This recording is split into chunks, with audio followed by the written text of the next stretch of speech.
Welcome to this video on wind energy technology. In this session, we'll be diving into the fascinating world of wind energy. We'll explore how wind energy works, the role of wind turbines, and the components that make up these remarkable machines that help capture energy from the wind. First, let's take a moment to understand wind energy as a concept. Wind energy is a form of kinetic energy, which is the energy of motion. It uses the movement of air, which is caused by the uneven heating of the Earth's surface by the sun. The Earth's surface heats up differently depending on the geography, water bodies, and other factors. This variation in temperature causes differences in air pressure, and as air moves from areas of high pressure to areas of low pressure, wind is created. Wind energy has been used for centuries to power sails, mills, and other mechanical devices. But modern technology allows us to harness wind energy much more efficiently, converting it into electricity for use in homes, businesses, and industries. To harness the power of the wind, we use wind turbines, large structures with blades that spin when the wind blows. These turbines convert the kinetic energy of the wind into mechanical energy, which is then converted into electrical energy by the turbine's components. This energy is then transmitted to the power grid to be used as a renewable energy source. Wind energy is regarded as one of the most sustainable energy sources. Unlike the use of fossil fuels, it does not emit greenhouse gases or contribute to pollution during its use. Wind turbines also have a relatively low environmental footprint, making them a crucial part of the global effort to transition towards renewable energy sources. Let's now look at the components of a wind turbine. A wind turbine may seem like one simple machine, but it's actually a highly complex system with several moving parts working together. The most important parts include the rotor blades. The rotor blades are the most noticeable part of the wind turbine. These large blades are responsible for capturing the wind's kinetic energy. As the wind blows, the blades start to spin, converting the energy from the wind into mechanical movement. The design and size of the blades are critical for the turbine's efficiency. The longer the blades, the more wind they can capture, the more power they can generate, which results in larger energy production. The hub is a central part of the rotor.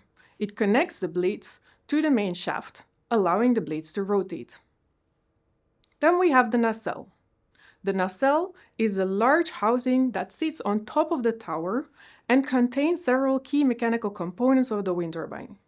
These include the gearbox. The gearbox helps increase the rotational speed of the blades. The blades spin at a relatively low speed, but to generate electricity, the generator needs to rotate at much higher speeds. The gearbox facilitates this speed increase. We also have the generator. The generator is the part of the turbine that converts mechanical energy into electrical energy. As the rotor spins, the generator produces electricity, which is then transmitted through wires to the grid. There's also another option for converting the mechanical energy towards electrical energy, which is a direct drive generator. Then we don't have a gearbox. We then have the main shaft directly connected to the generator. To get the high output frequency wanted, permanent magnet generators are used in this case. We also have a yaw mechanism in the nacelle. The yaw system adjusts the position of the nacelle and the hub to ensure the rotor blades are facing the wind for optimal performance. The tower is a tall structure that supports the nacelle and rotor blades. It elevates the turbine's components to higher altitudes, where wind speeds are generally stronger and more consistent. This is crucial for maximizing energy production. Towers are typically made from steel or concrete and can range in height from 30 to 250 meters, depending on the location and size of the turbine. In addition to these core components, modern wind turbines may include control systems to optimize performance and safety. These systems monitor the wind speed, direction through an anemometer, and the turbine's rotational speed. adjusting the angle of the blades through a pitch control system, and the position of the nacelle through a yaw system, and brake the blade, all to ensure the turbine operates at its maximum potential.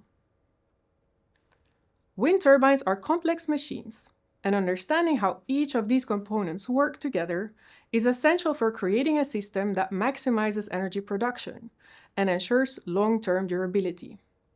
However, wind turbines, like all technology, come with challenges, and we will dive deeper into the challenges those structures may face in terms of circularity in this week.